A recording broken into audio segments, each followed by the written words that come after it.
ডাক্তারবাবু কি বলতে হবে? তুমি ভালো আছো এটাই বলবে, কিছু মিথ্যা বানিয়ে বলার দরকার নেই, সত্যি কথা তাই বলবে। এত তাড়াতাড়ি যে একটা ওষুধে মাথা যন্ত্রণা ভালো হলো সেটাই আমি সবাইকে দেখাতে চাইছি। এটাই তোমাকে জিজ্ঞাসা করবো, তুমি বলবে। আমি তো তোমাকে তো বলে দিচ্ছি না যে বানিয়ে বলো বা ভালো করে বলো, বলেছি।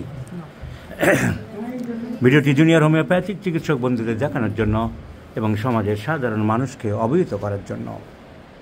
মাথার যন্ত্রণা, পেটের যন্ত্রণা, যে কোনো ব্যথায় পেনকিলার ওষুধ মানুষ আক্সার খেয়ে চলে, কিন্তু পার্মানেন্ট রিলিফ দিতে পারে না। It does not give any permanent relief, only palliates for time to time. শুধু তাই নয়, তার সাইড এফেক্ট আছে। ব্যথার ওষুধ খেলে মারাত্মক ক্ষতি হয়, কিডনি খারাপ হতে থাকে, যার জন্য আজকাল কিডনি ডিজিজ, খুব তাড়াতাড়ি কিডনি খারাপ হচ্ছে, অতি অল্প বয়সে ডায়ালিসিসের দিকে যেতে হচ্ছে, ক্রিয়েটিনিন হু করে বেড়ে চলেছে। অথচ মানুষ হোমিওপ্যাথিক সম্বন্ধে অজ্ঞ, বোঝে না। আর বুঝলেও কী করবে, হোমিওপ্যাথিক চিকিৎসা করার লোকই তো নেই। কলেজগুলোতে চলছে ডামাডোলের বাজার, পড়ানোর মাস্টার নেই, শেখানোর লোক নেই, আদর্শ বইপত্র নেই।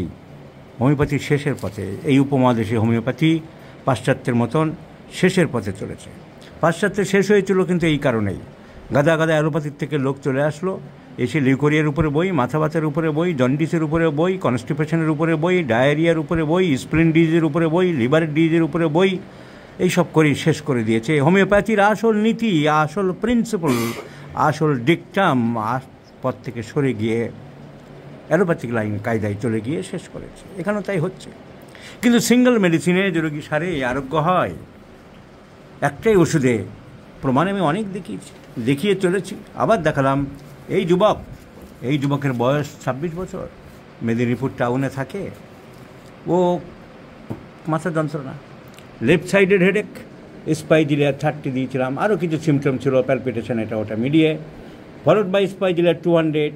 30-তে কিছুটা কমেছিল, 200-এ সম্পূর্ণ ভালো আছে।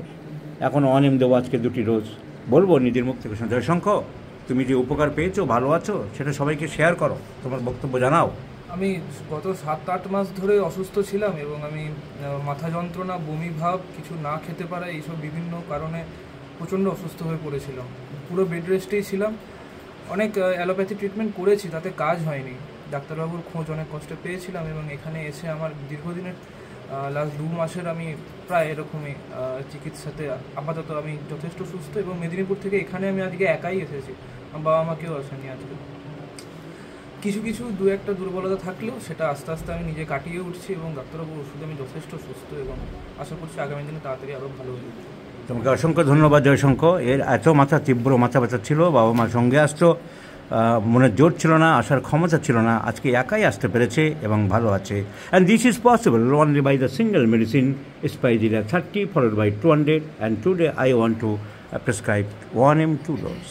So this is the beauty of homeopathy. Homeopathic চিকিৎসক বন্ধুদের জানাচ্ছি, single medicine, minimum dose and potentized form is the only way, is the only key to the success of homeopathic physicians. You should remember this. এবং সাধারণ মানুষ যারা ইউটিউবে আমার ভিডিওগুলো দেখে থাকেন, আপনাদের সামনে আর একবার জাজ্জল্যমান আর একটা কেস আমি দেখালাম, যে 4, 5, 6 মাস, 7 মাস ধরে অসহ্য মাথার যন্ত্রণা থেকে মুক্তি দিলাম মাত্র হোমিওপ্যাথিক ওষুধ। যারা এগুলো ওষুধ নয়, এগুলো সব জল, এর বছরে কী আছে বলে উপহাস করেন, ব্যঙ্গ করেন, বিদ্রুপ করেন, সেই সব বিদ্রুপকারীদের বলছি, আপনাদের অজ্ঞতা, আপনাদের মূর্খতা। আপনি মূর্খ বলে দুনিয়াকে বিচার করতে পারবেন না। গ্যালিলিওকে মারা হয়েছিল, সক্রেটিসকে হত্যা করা হয়েছিল, তারা বলেছিল যে পৃথিবী ঘুরছে নয়, সূর্যই ঘুরছে, কিন্তু সত্য একদিন প্রমাণিত হয়। আপনাদের মতো মূর্খ অর্বাচীনরা একদিন সত্যের পদতলে আশ্রয় নেবেন, এ বিশ্বাস আমার আছে।